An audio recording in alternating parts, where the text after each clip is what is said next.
The sound of war drums. Hooves pound the earth. The ground trembles as hundreds of cavalry warriors, armored, disciplined, and relentless, thunder across the savannah of West Africa. They are not Arabs from the north, nor Europeans from the coast. They are the fearsome cavalry of the Oyo Empire, a kingdom that rose from humble beginnings in the forests of Yoruba land to dominate vast territories stretching across West Africa. This is a story of warriors and kings, of diplomacy, trade, religion, and the eternal struggle for power.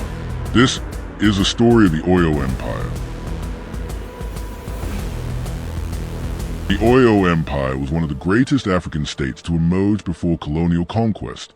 Rising around the 14th century, it grew into a formidable power by the 17th and 18th centuries, commanding lands that covered much of present-day southwestern Nigeria, parts of Benin, and even reaching into Togo. But why does Oyo matter? Because unlike many African states that relied solely on foot soldiers or fortified cities, Oyo mastered the art of the cavalry, fast-moving warriors who reshaped warfare in the region. They built a political system that blended monarchy with checks and balances, a society where religion and culture guided daily life, and an economy tied deeply to regional and trans-Saharan trade. The Oyo Empire was not just about battles, it was about survival, ambition, and the unyielding quest for power in a changing world.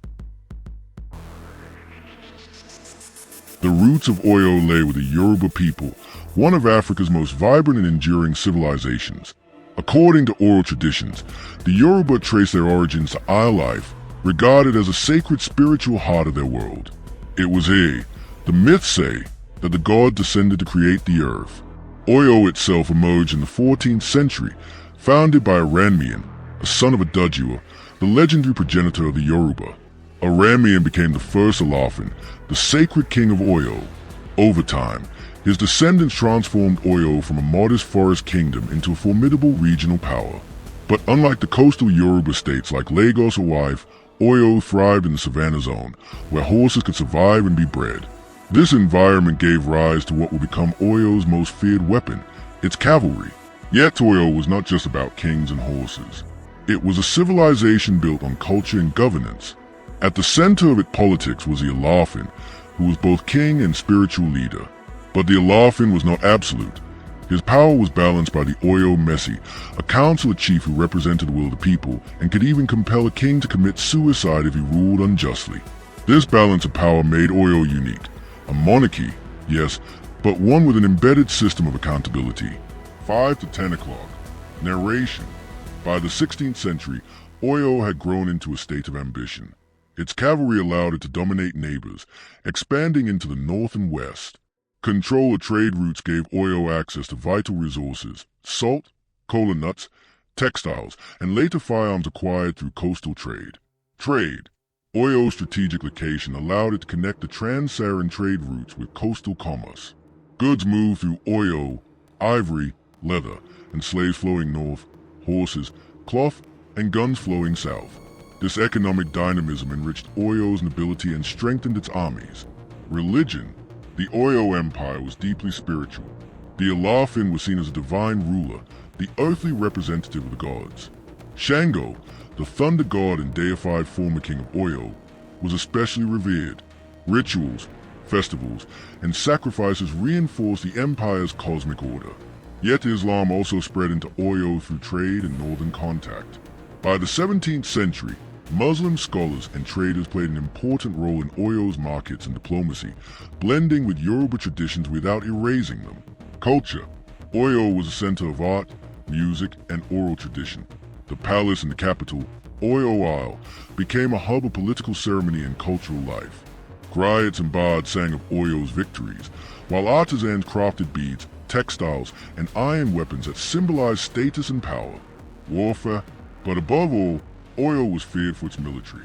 The empire's cavalry, thousands of disciplined horsemen, swept across the savannah like a storm. They crushed rivals such as Anu and established dominance over neighboring kingdoms. Oyo also controlled vassal states like Dahomey, demanding tribute in the form of slaves and wealth. This tribute system allowed Oyo to project power far beyond its borders, making it one of the most feared empires in Africa.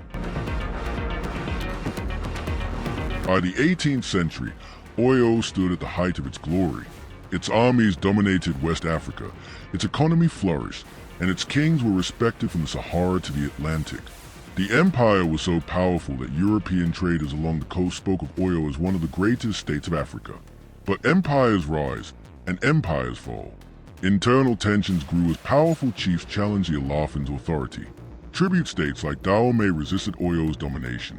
External pressures mounted as European demand for slaves destabilized the region. By the early 19th century, new threats emerged. The Fulani Jihad swept through northern Nigeria, while internal revolts weakened Oyo from within. In 1835, Oyo Isle, the great capital, was abandoned after repeated invasions and civil wars. The empire that had once ruled with cavalry and fire was gone. The fall of Oyo was not the end of the Yoruba. In fact, Oyo's legacy shaped the entire region. Its political traditions influenced successor states, its cultural practices, from festivals honoring Shango to Yoruba oral literature, remain alive today. Globally, the Oyo Empire's impact stretched far beyond West Africa. During the slave trade, many Yoruba people were taken across the Atlantic, where their religion, music, and traditions blended into Afro-Caribbean and Afro-Brazilian cultures. The worship of Shango, for instance, survives in Cuba's Santeria and Brazil's Candomblé. In modern Nigeria, the Yoruba remain one of the most influential groups, with their history, culture, and political traditions continuing to inspire. The Alafin of Oyo still holds a ceremonial throne, representing continuity with the empire of old. Meanwhile, Yoruba culture flourishes in art, literature, Nollywood films, and global diaspora communities.